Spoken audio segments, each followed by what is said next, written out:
Jumpa lagi dengan saya di kesempatan hari ini dengan situasi yang pastinya membahagiakan buat teman-teman semuanya. Kita akan masih melanjutkan untuk membahas beberapa hal di mata kuliah pengantar ilmu komunikasi. Nah, hari ini kita akan membahas tentang komunikasi organisasi. Jadi, kembali lagi bahwa apa yang sudah kita pelajari pada minggu-minggu sebelumnya itu masih ada keterkaitannya dengan pokok bahasan yang akan kita kaji lebih lanjut di hari ini. Nah, belajar komunikasi organisasi itu memberikan sebuah penyadaran kembali bagi kita bahwa komunikasi itu memang merupakan sebuah hal yang penting, khususnya dalam sebuah organisasi. Nah, suatu organisasi itu tanpa komunikasi tidak akan jalan. Atau kalau jalan itu juga akan banyak kendala yang dihadapi di sana. Komunikasi organisasi itu adalah sebuah jaringan komunikasi antar manusia yang memiliki keterkaitan satu dengan yang lain dalam konteks organisasi. Tentu saja, komunikasi yang efektif itu diperlukan di sini. Kalau kita menyadari bahwa sebuah organisasi itu memang terdiri dari individu-individu yang memiliki tugas masing-masing karena merupakan sebuah sistem. Nah, kenapa komunikasi itu penting dalam sebuah organisasi? Kalau kita melihat adanya sebuah kinerja dalam sebuah organisasi yang ingin tercipta secara baik, nah tentu saja satu dengan yang lain itu pasti saling menyadari bahwa ada sebuah tujuan bersama yang ingin diraih di sana. Sehingga pentingnya komunikasi antar individu itu memberikan sebuah penegasan, memberikan sebuah keyakinan bahwa masing-masing orang itu pastinya sudah memiliki kemampuan berkomunikasi. Tinggal nanti menyelaraskan dengan karakteristik orang-orang atau individu-individu yang lain dalam sebuah organisasi. Belajar tentang komunikasi organisasi itu ada satu kata yang harus kita ciptakan, yaitu menyenangkan. Karena apa? Karena kita akan menjadi bagian dari sebuah organisasi, sehingga kontribusi kita atau peran penting kita itu juga akan dirasakan oleh orang-orang yang berada dalam organisasi. Nah, tentu saja terlepas dari posisi kita nanti pada bagian apa. Yang terpenting adalah ketika kita sudah menjadi satu bagian dari sebuah organisasi, maka kita harus mampu menciptakan komunikasi yang kondusif, komunikasi yang efektif, komunikasi yang berkelanjutan, dan juga komunikasi yang pasti. Kalau kita sudah bisa menciptakan komunikasi yang dinamis, komunikasi yang efektif, tentu saja kita akan semakin yakin ketika menjadi bagian dari sebuah organisasi. Keberadaan kita, keberadaan orang lain, itu juga akan saling berkaitan. Nah, tentu saja ketika kita sudah memastikan menjadi bagian daripada sebuah organisasi, kita harus bisa memberikan kontribusi yang besar atau kontribusi yang memang akan membawa sebuah organisasi itu untuk mencapai tujuan bersama. Nah, konsep komunikasi organisasi, salah satu pendapat dari Goldhaber, itu menjelaskan bahwa komunikasi organisasi itu merupakan proses menciptakan dan saling menukar pesan dalam suatu jaringan hubungan yang tergantung satu sama lain. Nah, sehingga di sini yang harus dipahami itu bahwa komunikasi organisasi itu sebenarnya bertujuan untuk mengatasi lingkungan yang tidak pasti dan lingkungan yang selalu berubah. Nah, tentu saja kondisi yang ada ini memberikan sebuah penegasan. Belajar komunikasi organisasi itu harus siap menghadapi semua kemungkinan atau semua perubahan atau segala perubahan yang nanti ada dalam sebuah organisasi. Pendapat lain itu juga dari Wiryanto. Wiryanto menjelaskan bahwa komunikasi organisasi itu adalah pengiriman dan penerimaan pesan organisasi di dalam suatu kelompok, baik itu formal maupun informal. Apa sebenarnya fungsi komunikasi dalam sebuah organisasi? Nah, di sini ada pendapat dari Senjaya yang menyatakan ada 4 fungsi komunikasi dalam sebuah organisasi. Yang pertama adalah fungsi informatif. Di sini, organisasi itu diibaratkan sebagai sebuah sistem pemrosesan sebuah pesan. Nah, tentu saja anggota dalam sebuah organisasi ini harus memiliki kemampuan dalam menyampaikan sebuah pesan, memaknai atau juga menerima pesan demi kelancaran dalam sebuah organisasi. Nah, yang kedua, itu ada yang namanya fungsi regulatif. Tentu saja dalam sebuah organisasi itu ada aturan atau pedoman-pedoman yang memang diberlakukan dan harus dilaksanakan oleh anggota dalam sebuah organisasi. Yang ketiga, ada fungsi persuasif.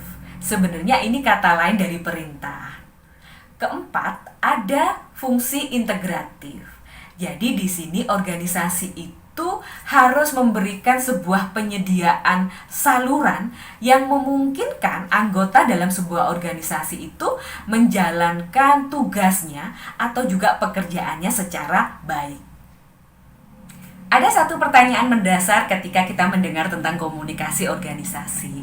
Sebenarnya manfaat kita belajar komunikasi organisasi itu apa ya?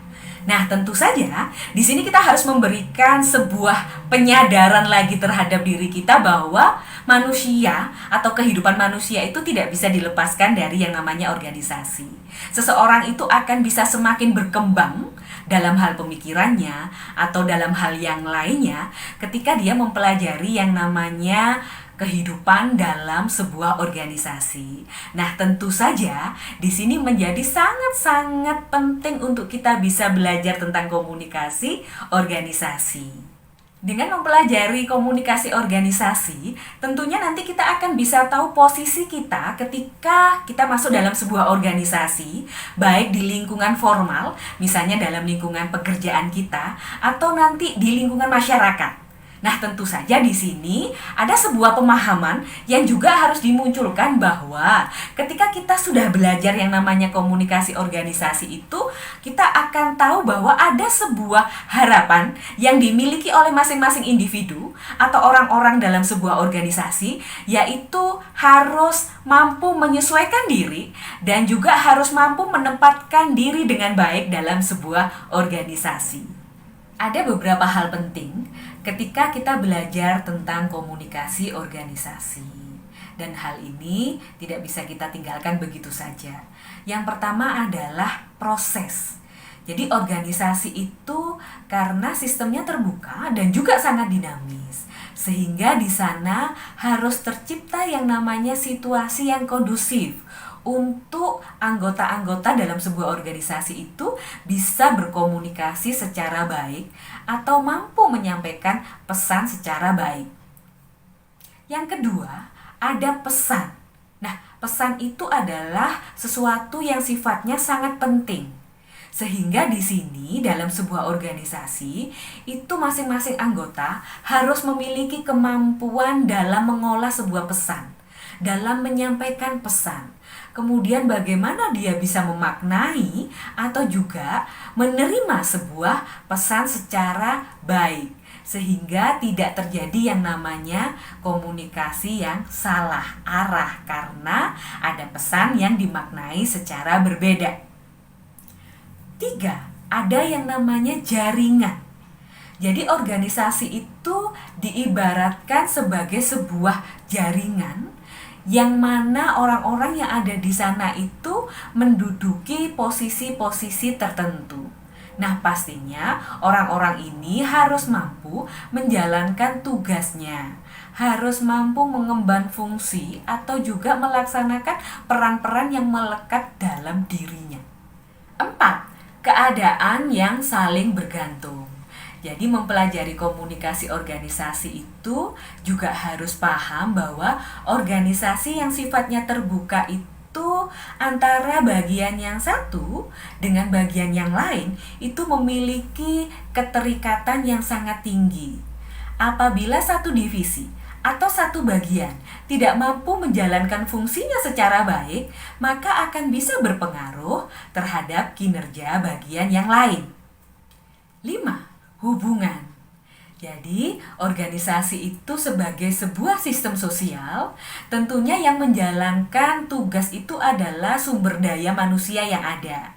dan terlihat jelas hubungan atau relasi di antara masing-masing anggota dalam sebuah organisasi. Tentu saja untuk bisa memunculkan kondisi atau juga kinerja yang baik dalam sebuah organisasi. 6. Lingkungan.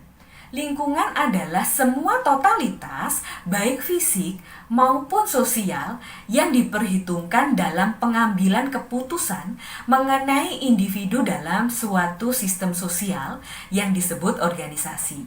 7. Ketidakpastian. Dalam komunikasi organisasi, posisi ketidakpastian itu adalah untuk bisa memenuhi ketersediaan informasi yang nanti pasti akan berguna bagi sumber daya manusia dalam sebuah organisasi. Yang terakhir, kita akan membahas tentang dimensi komunikasi organisasi. Kalau sudah membahas tentang dimensi komunikasi organisasi, maka teman-teman harus mengingat dua hal, yaitu yang pertama adalah komunikasi internal dan yang kedua adalah komunikasi eksternal. Kita akan membahas nomor 1 dulu ya, yaitu komunikasi internal.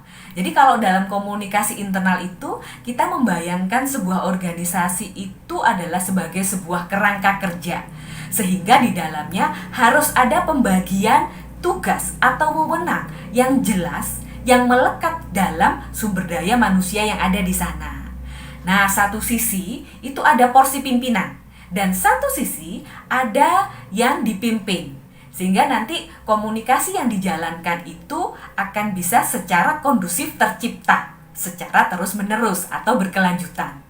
Nah, yang kedua adalah komunikasi eksternal. Kalau komunikasi eksternal itu adalah komunikasi antara pimpinan organisasi dengan khalayak di luar organisasi. Jadi kalau komunikasi eksternal itu menempuh dua jalur, komunikasi organisasi kepada khalayak dan komunikasi dari khalayak kepada organisasi. Oke, berakhir sudah pokok bahasan kita tentang komunikasi organisasi, dan semoga apa yang saya sampaikan di hari ini dapat menginspirasi teman-teman untuk bisa belajar lebih jauh tentang komunikasi organisasi. Tentunya dalam situasi yang lebih mengasyikkan ya. Nah, kalau begitu sampai berjumpa di lain kesempatan dan salam Namo Seleka.